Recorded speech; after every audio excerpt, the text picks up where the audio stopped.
Look what I just picked up the other day. These are something special, I'll tell you what. So these are 1987s from what I was told, gs550s. This one, obviously the back half of the frame got cut. Don't know why, but it comes with an engine, so I'm happy. They're all rollers. But that one's the most complete, and then this one is the most awkwardly looking custom thing I've ever seen. Looks like they were trying to make a bobber or something out of it. I mean, look at the exhaust. And they made it a hardtail, so that's one of those things. Put a little bar in back. Honestly, I sat on it, and it kind of sucks because how they did this whole section. My boot actually gets caught in here, so I can't really shift when I need to. But I'm going to end up tearing all these down eventually. And probably try to use that clean one. Maybe turn into a cafe racer. Or I could actually use this frame and turn into one because it's already cut. And then what I want to do, or my thoughts are, build my own swing arm. Cut this section off. Build just like a uniseat, or what do you call it? Just like a single bar comes up with the seat. Kind of empty all of this section. Then build something into that. So I have like a single seat, and then it's just empty and clean in the back. And then up here, it all depends on what I can put up here, because it is electric start, so I can put a battery somewhere. And then make mini batteries anyways, but it's kind of my thoughts on that. So out here in the shop, I'm looking at my bikes, or these bikes. But this one I think I'm going to start pulling apart. I'm going to drain the oil if there's any in it. And then I'm going to start pulling the engine apart. I just kind of want to get a look at this, but my plans are I could possibly use this frame because, again, this back half's already been cut. And if I do decide to make like a cafe racer or a single seat, whatnot, I can go from there, chop that off. And this is one of the cleaner frames. The other one outside is just kind of weird, but I've been looking at it. But also, I kind of do want one of these engines because they actually do have the kickstart. And my thoughts are if I can use that engine or the other one, since it's kickstart, I can actually delete a lot of wiring that I don't need. And if I'm making a cafe racer out of one, I want to be able to do that. But also, I did pick up that gs500 like a month or so ago. And I was thinking, like, what if I can actually use the swing arm and suspension off that and put on one of these? It'd be up to date, and then I also have the single shock linkage that I need. Because I also want to do a single shock.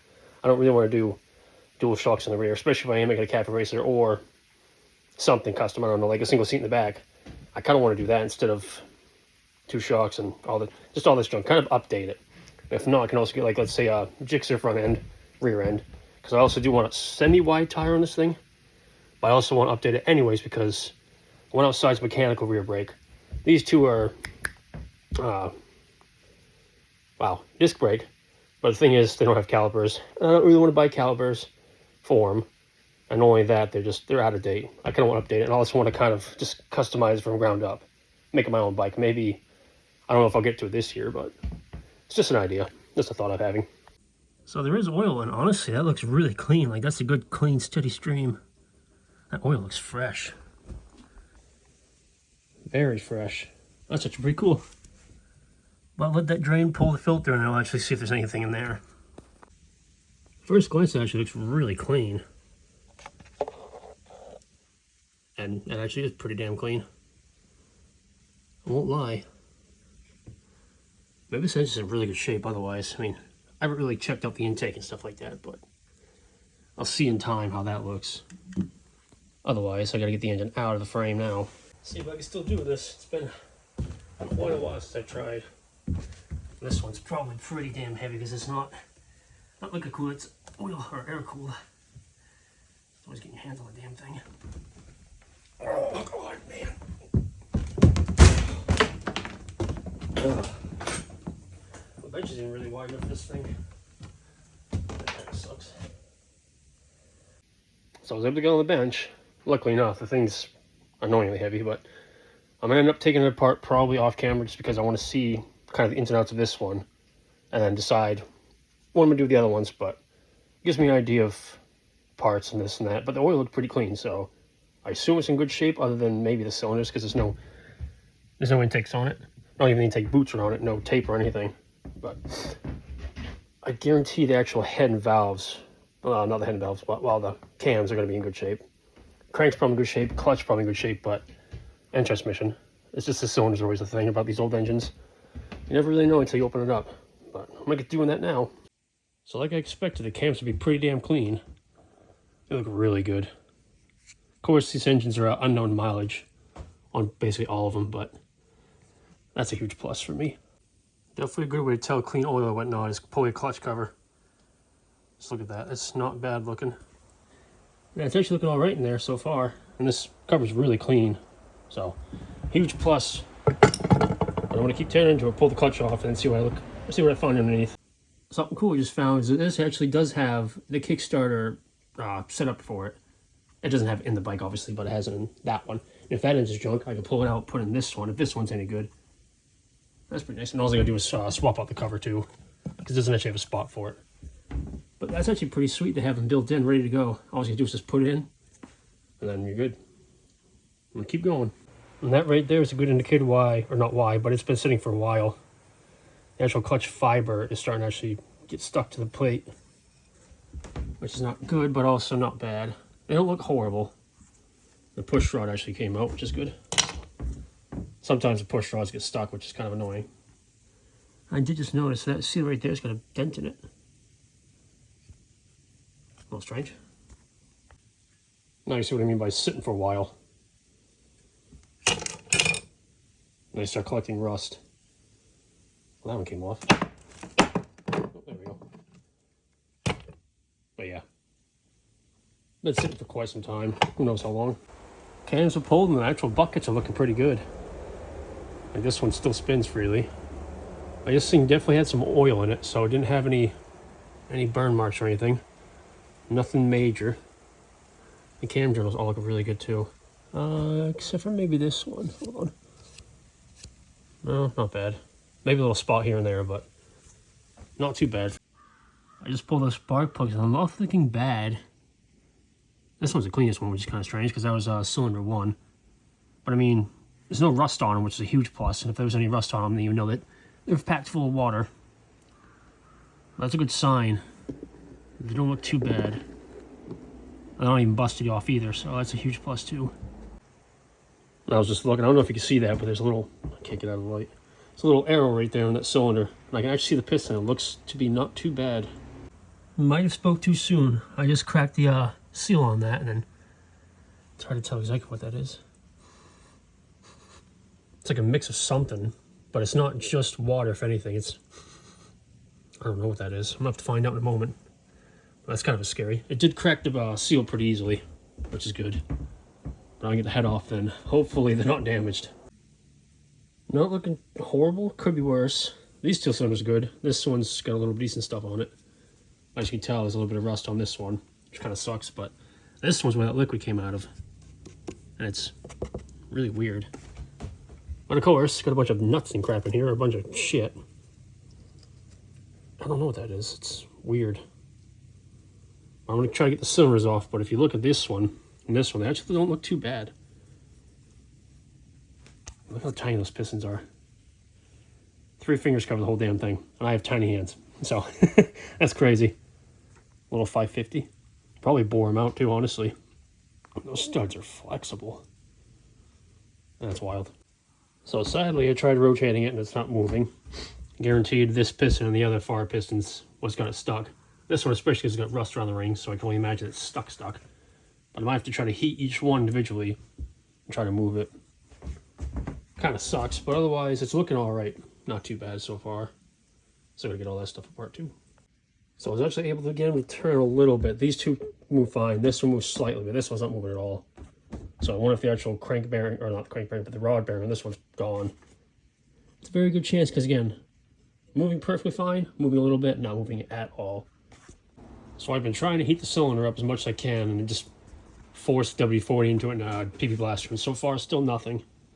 I'm going to have to let this sit for a while. I'm going to keep blasting it probably over today, all over today, and see what happens, because right now it's not moving. These 3 are all right. This one's starting to move a lot more. This one, again, it's just stuck. So I was able to get the bottom end apart. Transmission looks pretty good, same with the case and everything, but I was hoping that these actually had rod caps, and they don't. These are built in, which kind of sucks, so that kind of defeats the purpose of what I was doing. But these are cool, like the way the bearings are set up are actual bearings. Like ball bearings by the looks of it. Which is pretty strange. Looks like I got a little warm right there. But shit.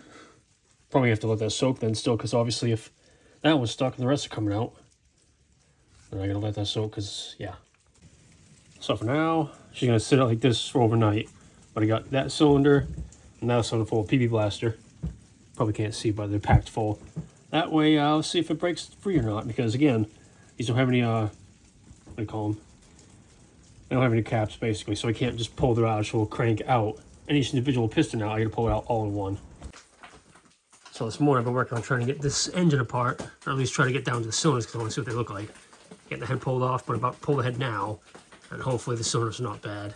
But the spark plugs I tried getting off, and they are unbelievably too tight. I don't know why. It's definitely not looking too good. This one's stuck open, so I guarantee you they're not that good. As you can tell, it looks like there's quite a bit of rust in most of these ones. Shitty. But yeah.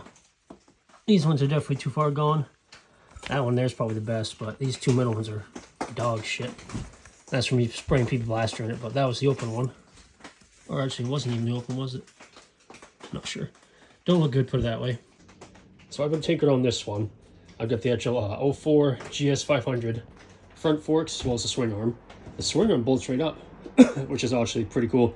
There's a little bit of extra space between the actual swing arm pivot bolt, so I can kind of adjust if I have to. But the only problem with the triple clamps is the actual shaft is too short, so it kind of sucks. But the bearings are exactly the same, which is awesome. So I don't have to really customize any of the frame here. But my plan is to take the shaft. I'm going to get a press. I'm going to press this one out. Same with that one. Press that one out. Press this one into these triple clamps. I was just going to try to put the triple clamps from that one on this one, but the forks tube diameters are different, and as well as width is a little bit different. So that kind of defeats the purpose. But if I do that, get the actual, what do you call it, shaft in there. I got to put the original, or not the original, the ones off this one, the actual clamps on, get the handlebars on, torque that up. And then back here, it's a little bit more tricky just because of the way this shock's set up. It's got linkage. But I was looking at it, I could actually get the linkage to get right in between these bolts, or this hole, kind of remove a few things and do that, or I could just do a single shock. Instead of having linkage at all, I could do a shock off the actual swing arm and come straight up. But mostly depends on what I put here, because obviously the engine's gonna be here, carburetors, airbox. I don't know if I'm gonna do airbox delete or what I'm gonna do there as of now. But I have a few different shocks I can have, and as well as update this shock, because this thing is, it's not old, it's just not a lot of, you know, ability for it. But I guess next I'm gonna get to cutting right here off, get this removed. I'm gonna get this whole rear section removed, as well as the those pieces. And then see what it looks like from there. Yeah, that's a huge win. Look at the piston skirts. Honestly, really good shape. And just to mention that the cylinder actually came off. And it actually came off pretty easily. So, yeah, compared to this one. I even tried hammering on that and it didn't move. But these ones are looking not too bad. And I could probably just vapor blast the hell out of these. Obviously, I'll wire wheel the tops of them and then probably vapor blast them. But new rings as well. I might as well just go new rings. If I'm going to fully rebuild it, might as well just go full, rebuild everything that I can. That right there is a healthy looking crank, minus the dirt that I just put on it, but got that whole engine apart. The only one that actually came apart, which kind of sucks, but also is kind of good. So basically start cleaning up stuff, checking everything over.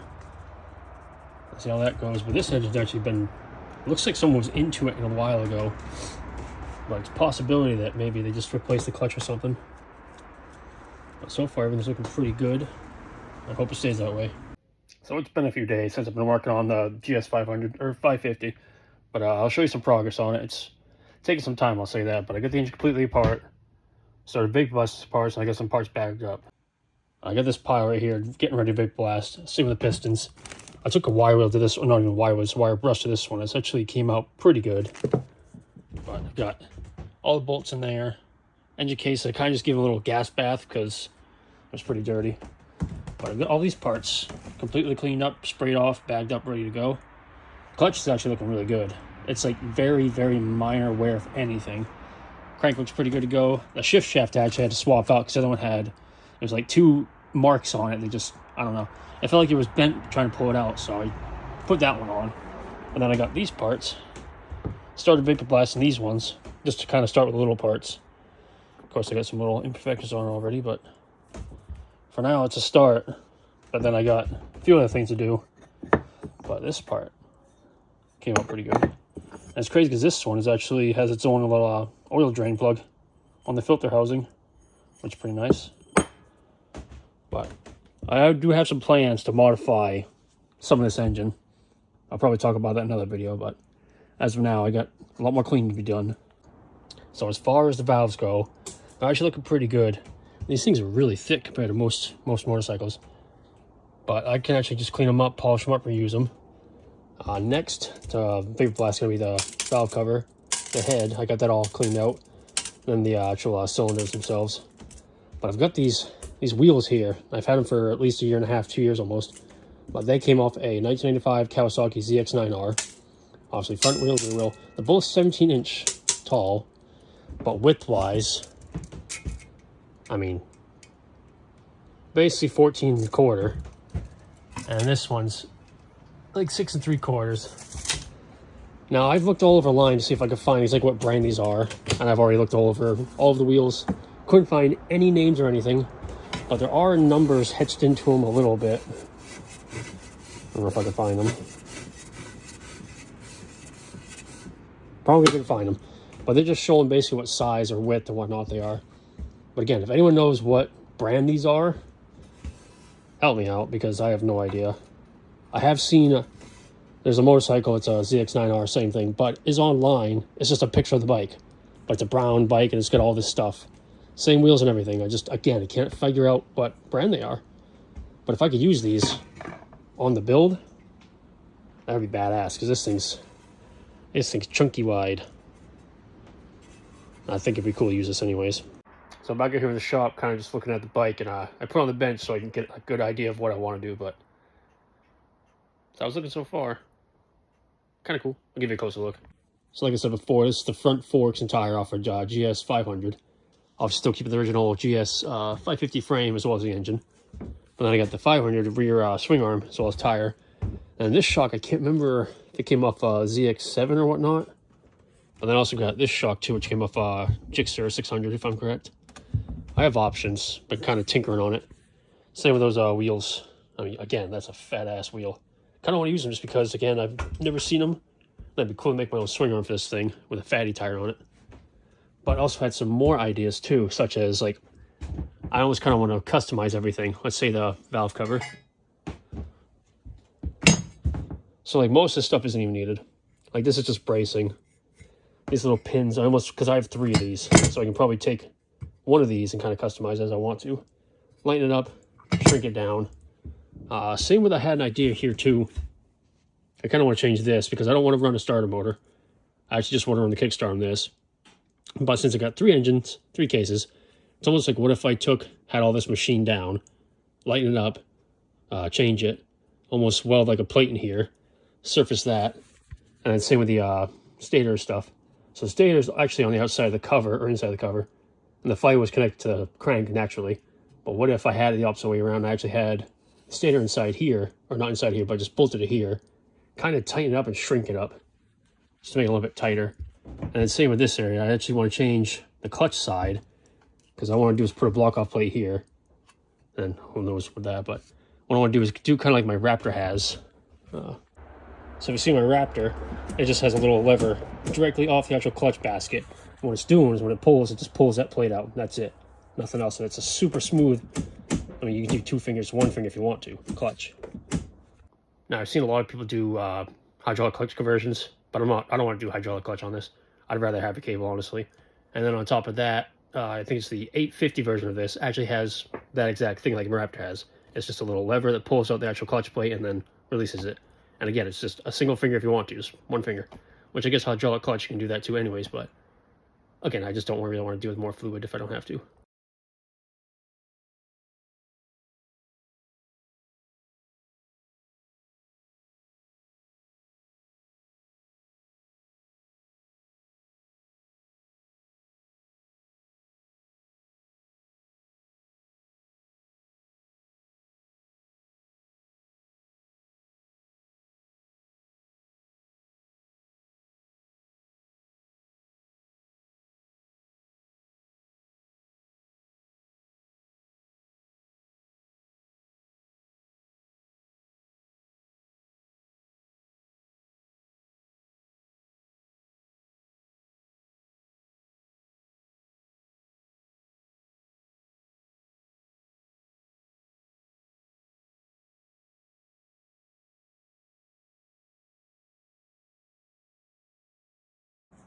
So I was able to get in. I had to cut those nuts off, grind them down kind of flush. I had to take the actual inner shaft of this, well, the linkage, cut that down as well, and that fits pretty snug.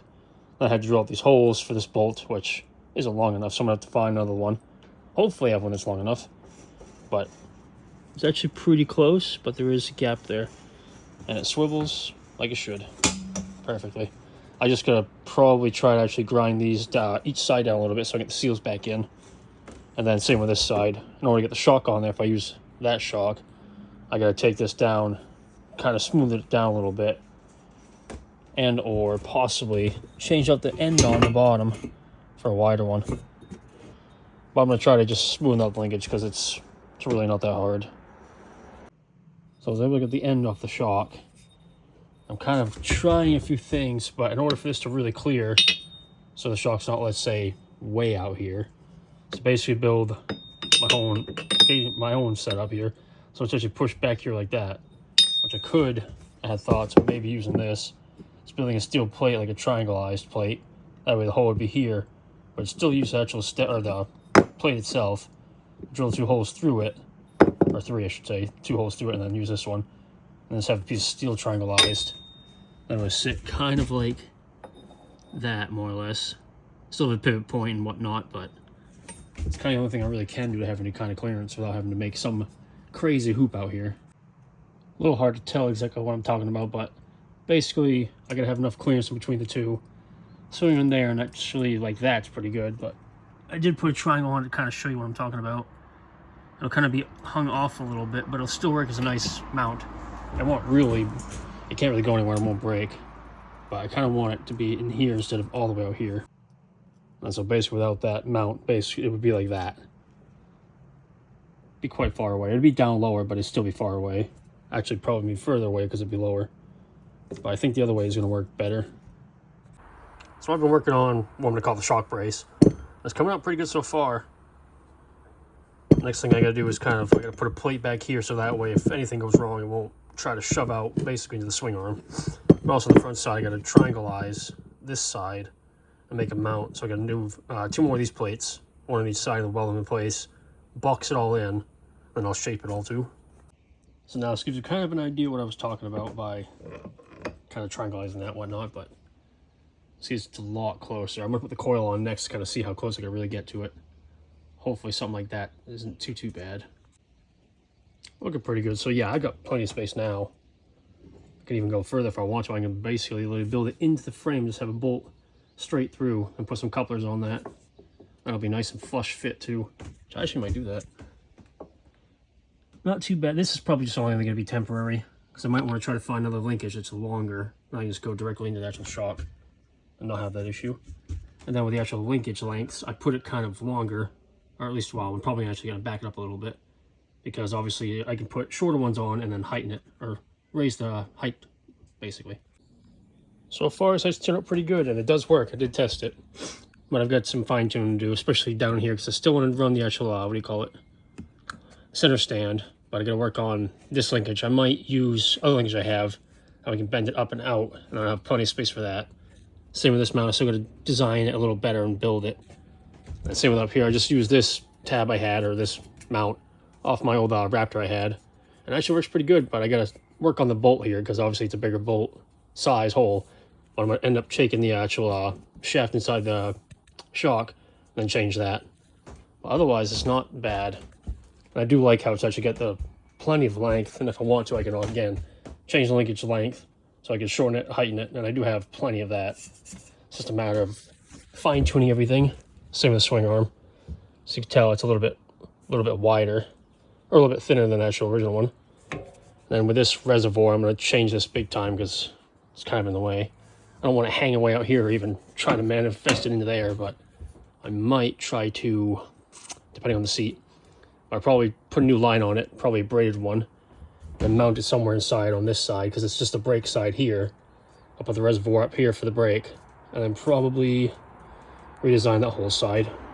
But mostly it's just a matter of getting the engine in, aligning everything, and then testing everything. And again, I gotta cap these off because I don't want anything getting inside. Didn't turn out too bad, honestly. But again, I also gotta get a better welder because I only have flux core. And it's a cheap one off eBay, so it's not the best. But I guess next I'll probably get the engine in here and kind of check around, see what else I need to cut off, what else I can put on. Same with the coils. See if I can get the coils on and then see how that looks.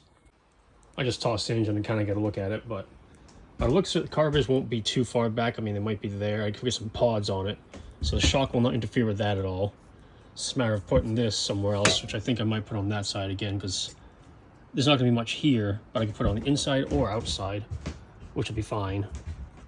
And I just got to get a different spring for this, probably mess with the pistons on the inside of the shims, I should say.